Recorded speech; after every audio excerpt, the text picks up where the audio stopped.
Get ready for the countdown. 10, 9, 8, 7, 6, 5, 4, 3, 2, 1, 0.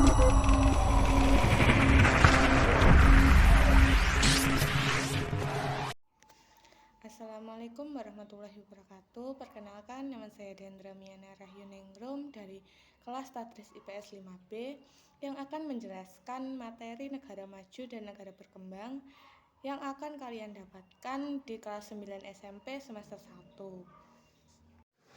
Materi yang pertama adalah pengertian negara maju. Negara maju adalah negara-negara industri yang sudah mampu atau berhasil dalam berbagai bidang. Corak dari negara-negara ini adalah corak ekonomi pasar. Ciri-ciri dari negara maju adalah yang pertama, pendapatan per kapita penduduk tinggi. Yang kedua, keadaan kuantitas dan kualitas makanan baik. Yang ketiga, tingkat pendidikan yang baik. Yang keempat, penduduknya lebih banyak bekerja pada sektor industri daripada pertanian. Yang kelima, rata-rata usia hidupnya lebih baik dan presentasi buta huruf lebih rendah. Yang keenam, ekonomi ekspornya tidak bergantung pada produk primer. Yang ketujuh, jumlah penduduk relatif rendah dengan tingkat kelahiran yang rendah. Yang kedelapan, berorientasi pada perdagangan dalam dan luar negeri. Yang kesembilan, kemajuan teknologi dan pembangunan ekonomi bergerak cepat. Yang ke-10, negara maju lebih lama merasakan kemerdekaan. Yang ke-11, memiliki taraf kehidupan yang lebih tinggi. Dan yang ke-12, modal negara melebihi kebutuhan. Yang selanjutnya adalah pengertian negara berkembang. Negara berkembang adalah negara-negara yang baru saja meraih kemerdekaan dari negara-negara maju. Negara berkembang masih mendasarkan tiang perekonomiannya pada sektor pertanian. Ciri-ciri dari negara berkembang adalah yang pertama, pendapatan per kapita penduduk rendah. Yang kedua, masih berada pada tahap pembangunan. Yang ketiga, kurangnya tenaga terampil dan ahli.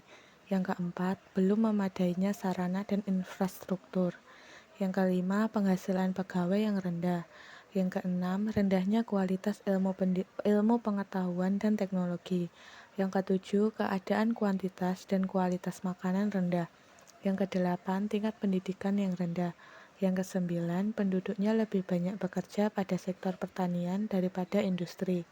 Yang kesepuluh, luas tanah garapan rata-rata kecil, teknologi tradisional, dan hasil panen per hektar sedikit.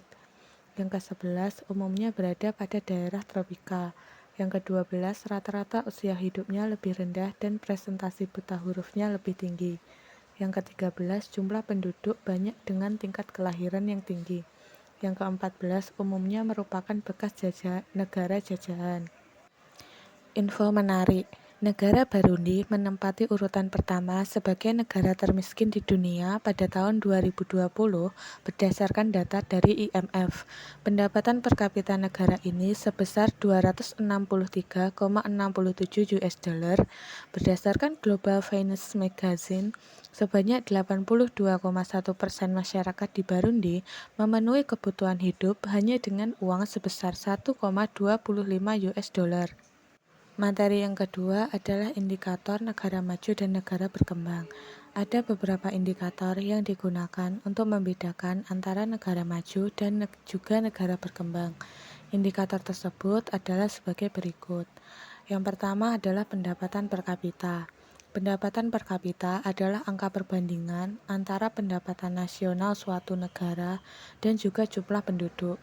Pendapatan per kapita termasuk salah satu penentu tingkat kemakmuran suatu negara. Pendapatan per kapita dari suatu negara selalu mengalami perubahan dan biasanya bergerak naik. Tingginya pendapatan per kapita mencerminkan tingkat kemakmuran dan kemajuan dari suatu negara. Yang kedua adalah jumlah tenaga kerja. Jumlah tenaga kerja adalah jumlah penduduk dalam usia produktif atau siap kerja. Jumlah tenaga kerja tidak berbanding lurus dengan kualitas tenaga kerja.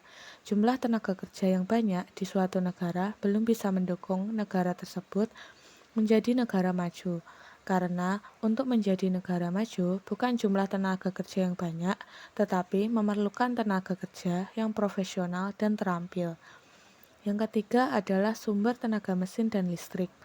Penggunaan mesin dan listrik berhubungan dengan kemajuan teknologi dari suatu negara dan juga pendapatan per kapita dari penduduk.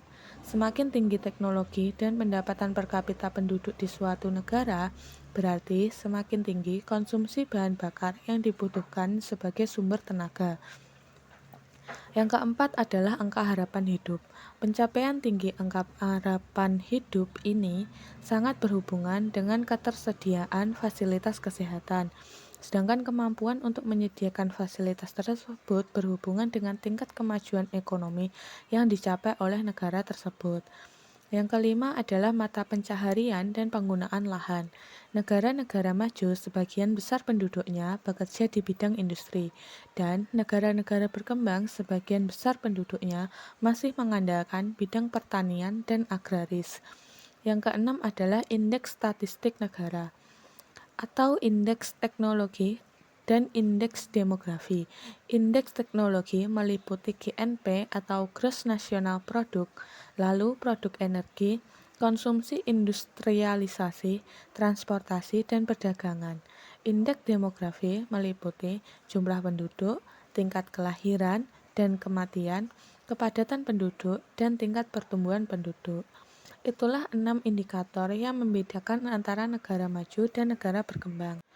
Info menarik, negara Indonesia merupakan negara dengan suku bangsa terbanyak di dunia. Sebagai negara kepulauan yang memiliki penduduk dari Sabang sampai Merauke dan memiliki semboyan Bhinneka Tunggal Ika, Indonesia memiliki lebih dari 740 suku bangsa yang 270 diantaranya diketahui hanya berada di Pulau Papua. Selain itu, Indonesia juga merupakan negara dengan bahasa daerah terbanyak. Dengan 583 dari 67 bahasa utama yang digunakan oleh berbagai suku bangsa di Indonesia. Contoh negara maju yang pertama Swiss, dengan PDB nominal sebesar 80.101 US dollar. Swiss adalah salah satu negara di pegunungan Alpen dengan luas wilayah sekitar 41.285 km persegi dengan jumlah penduduk sekitar 8.586.550 jiwa. Negara ini memperoleh pendapatan dari sektor jasa dan keuangan. Swiss juga terkenal sebagai salah satu negara surga pajak dan mempunyai mata uang yang dinilai paling stabil di dunia karena tingkat inflasinya yang sangat rendah. Hal tersebut yang membuat banyak pengusaha dunia menginvestasikan harta mereka di negara ini. Yang kedua, Luxembourg adalah salah satu negara yang masih dipimpin oleh Aryapati ini memiliki PDB nominal sebesar 106.806 US dollar. Negara ini terkurung oleh negara Jerman, Prancis, dan Belgia yang merupakan negara dengan upah minimum tertinggi di Eropa.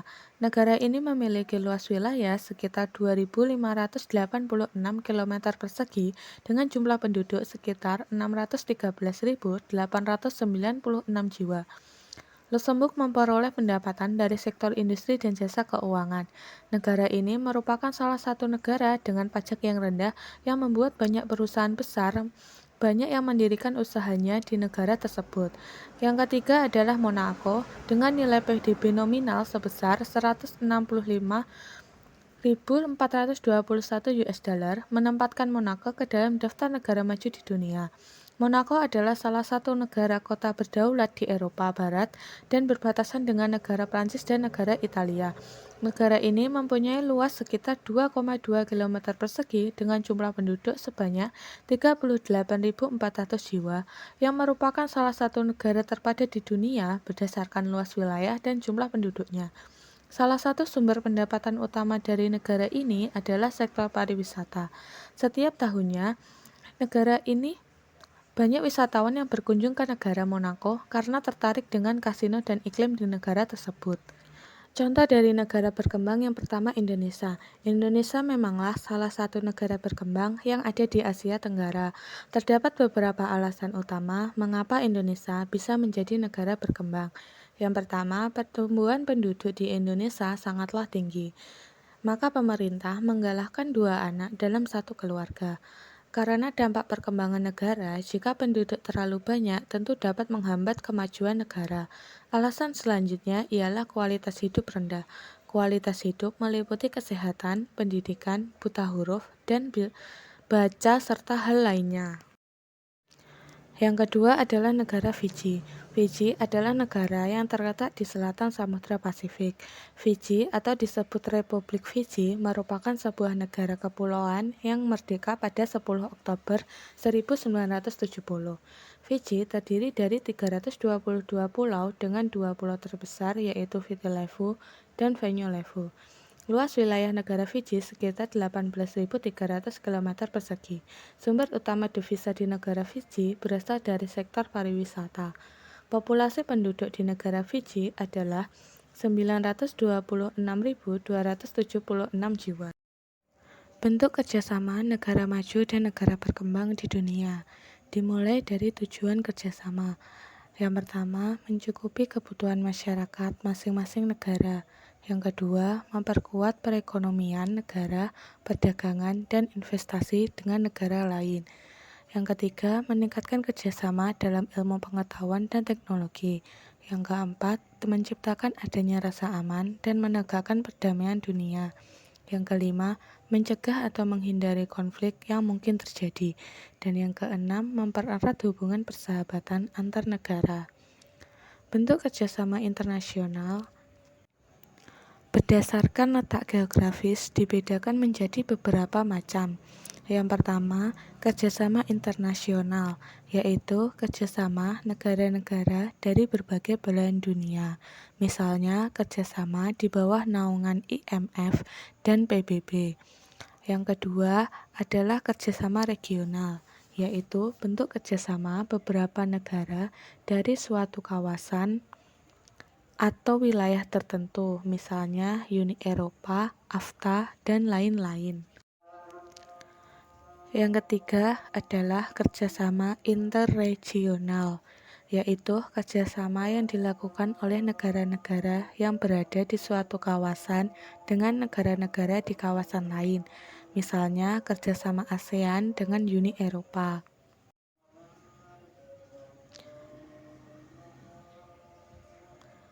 Bentuk kerjasama internasional berikutnya adalah berdasarkan banyaknya peserta dibedakan menjadi 2. Yang pertama, kerjasama bilateral, yaitu kerjasama yang hanya melibatkan 2 negara, seperti kerjasama Indonesia dengan Cina, Amerika Serikat dengan Jepang, dan lain-lain. Yang kedua, kerjasama multilateral, yaitu kerjasama yang melibatkan lebih dari 2 negara, misalkan kerjasama Indonesia, Cina, dan Amerika Serikat. Bentuk kerjasama berikutnya berdasarkan tujuan dan lapangan usaha yang sama. Yang pertama, berdasarkan tujuan yang sama, seperti Consultative Group on Indonesia, yang merupakan kelompok negara yang memberikan bantuan dan pinjaman untuk pembangunan ekonomi Indonesia. Contoh lain ada Organization for Economic Cooperation and Development, yang merupakan kerjasama antar negara yang beranggotakan 36 negara dengan tujuan memberikan bantuan untuk pembangunan negara-negara berkembang. Yang kedua, berdasarkan lapangan usaha yang sama, seperti Organization of Petroleum Exporting Countries, yaitu organisasi negara-negara pengekspor minyak seperti Arab Saudi, Uni Emirat Arab, dan Venezuela. Contoh lain ada International Coconut Community, yaitu kerjasama negara pengekspor